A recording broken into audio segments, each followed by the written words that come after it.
My name is Dr. Joanna Kujawa, Joanna for you, and today I would like to share with you what the underlying question behind my book, The Other Goddess, Mary Magdalene and the Goddesses of Eros and Secret Knowledge. And the question is Mary Magdalene the other goddess? And I think it is a great question to ask. So I will start at the very beginning. So when I was a little girl and I was brought up as a Catholic, I was going to beautiful churches in Poland, and I saw these two very different representations of the divine feminine. One was that of Virgin Mary, which is this kind of pure, asexual divine feminine, very compassionate and beautiful. And the other one was kind of more questionable representation of a divine feminine, because on the one hand she was very close to Jesus, she was always portrayed with him or often.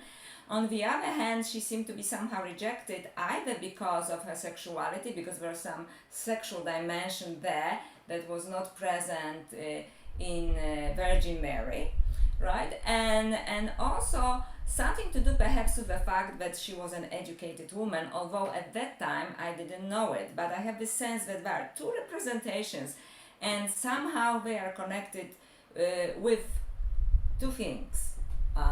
Sexuality and education or wisdom, and that Mary Magdalene for some reason was rejected, and it wasn't clear for me why.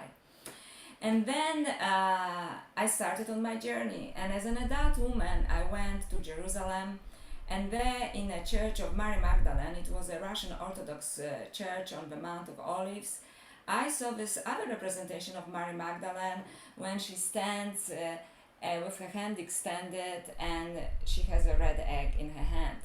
And I'm familiar with the legend, and I'm sure you are familiar with the legend as well, which says that apparently after the crucifixion, Mary Magdalene went to Rome to see an emperor, and she said that she wanted to convince him that Jesus was resurrected, and the emperor said no, this is, if he was resurrected, the egg in your hand would turn red, and apparently the egg turned red. And I think that actually the story is quite ridiculous, because I do not think that Mary Magdalene, if she was that wise woman, she would be going into an audience with an emperor with an egg in her hand, just hoping that it turns red, just to prove the point. But we grow as species, and we go through a spiritual evolution, and perhaps this kind of explanation made sense to people in the early Middle Ages. But when we look at earlier goddesses, such as Nimna from Sumer, for example, she is also represented with extended hand, basically offering a fruit of life and fruit of wisdom or fruit of knowledge to a male figure, right? And then I thought, that's very interesting. This really reminds me of a representation of Mary Magdalene in this church in Jerusalem. And I started to look into Gnostic Gospels, especially the Gospel of Mary Magdalene and the Gospel of Philip. And in the Gospel of Philip, Mary Magdalene is represented as a close companion of Jesus. And in fact, in one line, it says that the disciples were jealous because Jesus kissed her. And I know that now it is translated that kissed her often on the mouth, but now we know that we don't have this fragment of a papyri that says where he kissed her, but he often kissed her. And when people, traditional scholars immediately say, when we don't know where he kissed her, maybe it was just a kind of fatherly kiss on the forehead or something like that. But I find it interesting that the very part of the manuscript was removed when it says he kissed her, right? And we don't know where he kissed her, right? Whether he kissed her on the mouth, on the cheek, or her neck. But we know that this relationship was somehow close between both of them. And when in the Gospel of Mary Magdalene, some disciples, I'm not going to go into details, you can check it in my book, get really jealous because they know that Jesus shared some special teachings with her that he didn't share with them. So there is again the prominence of Mary Magdalene there, which is somehow repressed, and I think perhaps unconsciously repressed, from our own consciousness and from our scriptures as well. So this is Mary Magdalene and Gnostic Gospels, and there are many chapters there in my book about it. And I just wanted to say that Mary Magdalene and Jesus was not the only couple that were put together, in Gnostic scriptures. So for example, there is another figure which is very controversial, and Simon the magician, which is also mentioned in the canonical Bible. I like to imagine him as maybe kind of like Rajneesh or Osho, because he was a very controversial, very flamboyant teacher, but very talented teacher. And he also came with a female figure called Helen. And according to the tradition, he found Helen somewhere in a brothel, but she represented for him not only his partner, but also goddess Sophia, which is the goddess of wisdom in Gnostic tradition. So there was this other couple living at the same time as Jesus, as Mary Magdalene. So I want to bring attention to the fact that there was this kind of alchemy already present between the feminine and the masculine in Gnosticism, but also I think it kind of is apparent in not only in Gnostic Gospels, but in a repressed or suppressed manner also in the canonical Bible, in the person of Jesus and Mary Magdalene.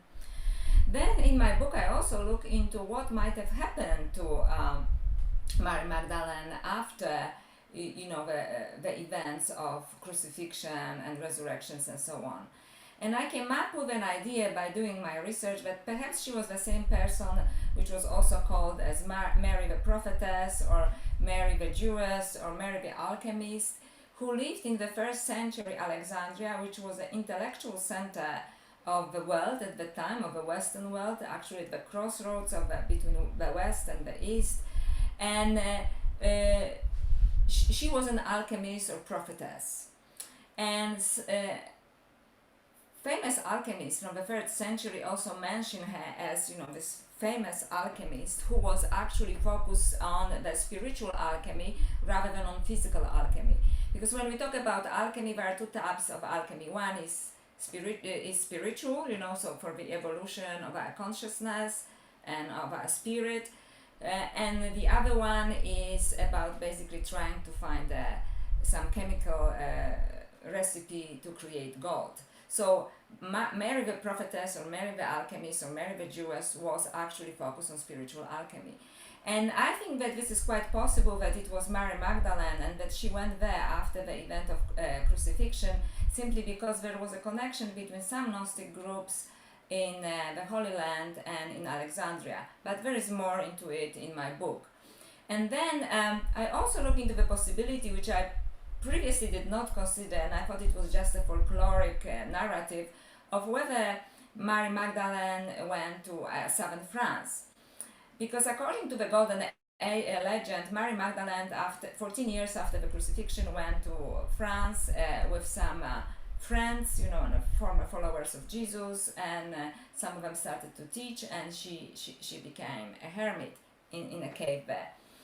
And although at the beginning I didn't think that it was possibly a true story, but I found it interesting that it was 14 years after the crucifixion that she went to France, which gave her perfect space to stay in Alexandria as an alchemist, and then perhaps go to France afterwards, because I do not believe that she would stay in the Holy Land for another 14 years, especially that all the disciples were prosecuted and they spread out around the world. So I'm pretty sure that she would go somewhere, and being an educated woman, she would go probably to Alexandria, which was the cultural center of the Western world.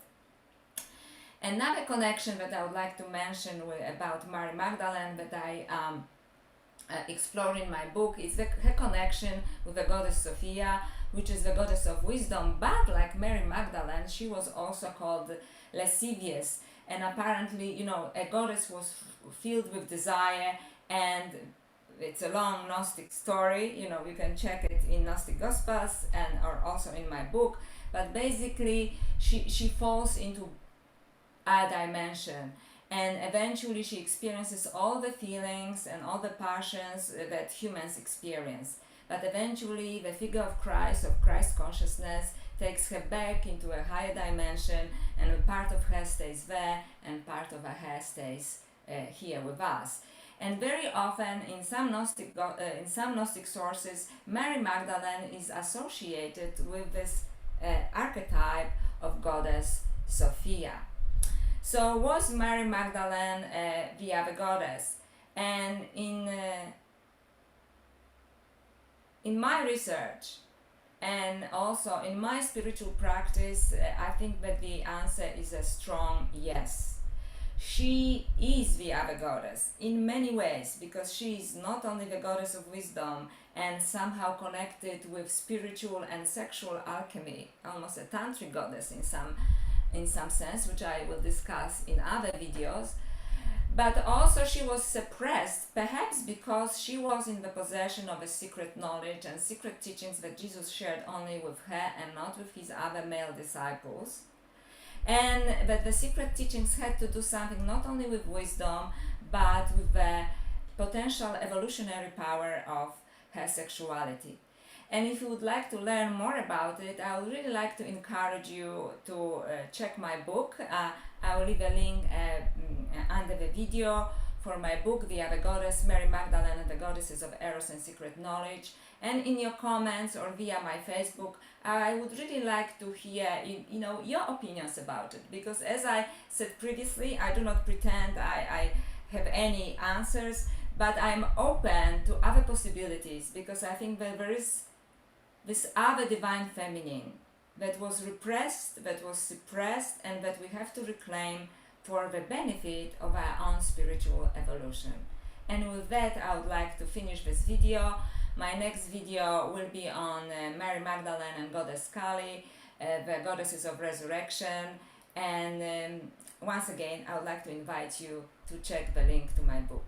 Thank you so much. Until next time.